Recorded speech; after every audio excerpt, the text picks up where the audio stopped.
नमस्ते, सशक्त भारत से मैं डॉक्टर आर के वर्मा। मैं चर्चा करना तो नहीं चाहता था एक विषय पर, लेकिन मजबूर हो रहा हूं चर्चा करने के लिए। और वो विषय है कि समाजवादी पार्टी ने उत्तर प्रदेश में एक स्वामी प्रसाद मौर्य नाम का एक व्यक्ति लगा रखा है सनातन धर्म के पीछे, इस देश की संस्कृति के पीछे, इस देश की जो सॉवरेनिटी होती है, सभ्यता होती है, जो सिविलाइजेशन, उसके पीछे लगा रखा है।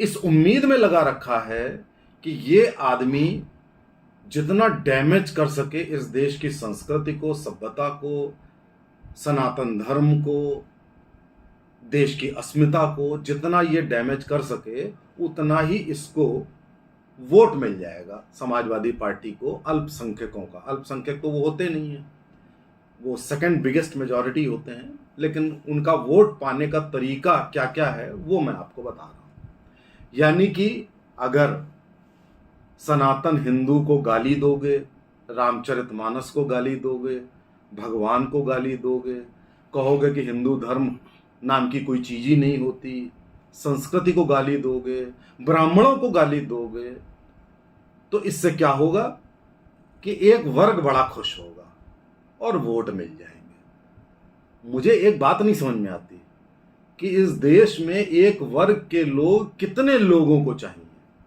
इस देश में 3000 पॉलिटिकल पार्टी हैं। एक पॉलिटिकल पार्टी को छोड़कर 2999 पार्टी उसी वर्ग के वोट चाहती हैं।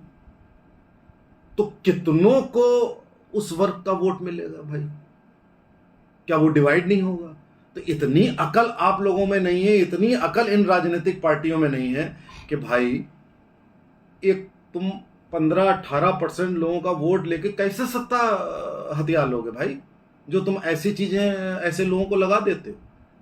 अब आप देखिए, स्वामी प्रसाद मौर्य ने 3-4 लोगों को मिल करके पहले रामायण के पन्ने फाड़े, ठीक है। अभी अभी कह दिया कि साहब ऐसा हिंदू धर्म कोई धर्म ही नहीं होता। अब ऐसा करके स्वामी प्रसाद मौर्य का के डबल पॉइंट्स हैं स्कोर करने के। समाजवादी पार्टी को तो वो फायदा पहुंचा रहे हैं, वो ठीक है। इसके अलावा वो कुछ और वोट बैंक पर भी निशाना लगा रहे हैं, कुछ ऐसे लोगों पे जो जातिगत राजनीति करते हैं उन पे निशाना है कि ताकि जातिगत भेदभाव को हवा दो, ताकि कुछ जातियां भी अलग हो जाएं और वो हमारे साथ आ जाएं, यानी कि समाजवादी पार्टी के साथ आ जाएं। एक आधी जाति तो है ही, वो चाहते हैं कुछ और जातियां आ जाएं, इससे वो 3-4 जातियां और साथ में एक वर्ग, ये मिल करके वो शिकस्त दे सकें।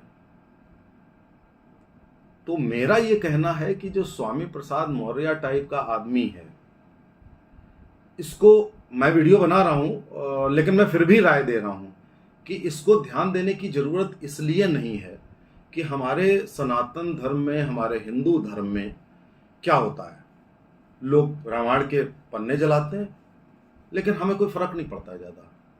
हम उस वर्ग की तरह नहीं हैं कि कुछ जला दिया तो हम पूरी दुनिया जला देंगे, और यही हमारी स्ट्रेंथ भी है। हम रिएक्शन देते हैं लेकिन हम बैलेंस देते हैं, हम हिंसा नहीं करते, हम अहिंसक लोग हैं।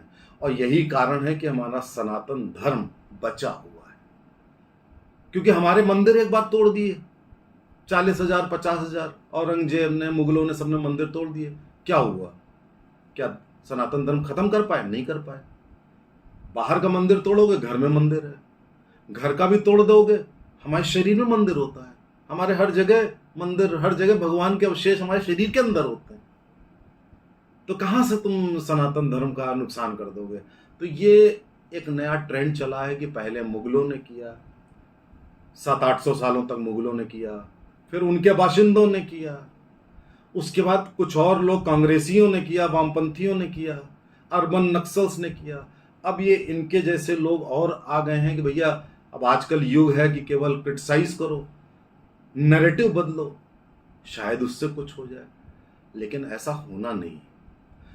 इस देश के कण कण में सनातन संस्कृति और हिंदू सभ्यता भरी हुई है। आप कभी खत्म ही नहीं कर सकते। आपका पॉलिटिकल नैरेटिव है, आप ये काम कर रहे हो, जितना more you do more you damage yourself. आप अपने को डैमेज कर रहे हैं।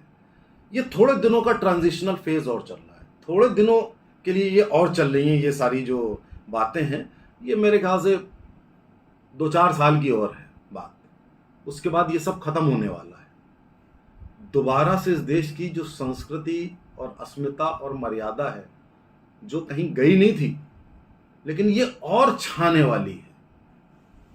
इन सब लोगों को भी समझ में आ जाएगा कि विदेशी सभ्यता और एक वर्ग के सहारे इस देश को बांटना या सत्ता हथियाना या इस देश के टुकड़े करवाना, ये भैया अब नहीं हो पाएगा।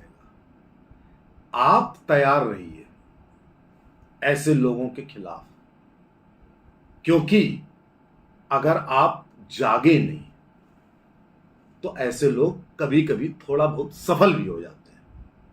आप अपने घर में, अगल बगल, अड़ोसी पड़ोसी, हर जगह जाग करके ऐसा डैमेज होने ना दीजिए। नमस्कार, जय हिंद।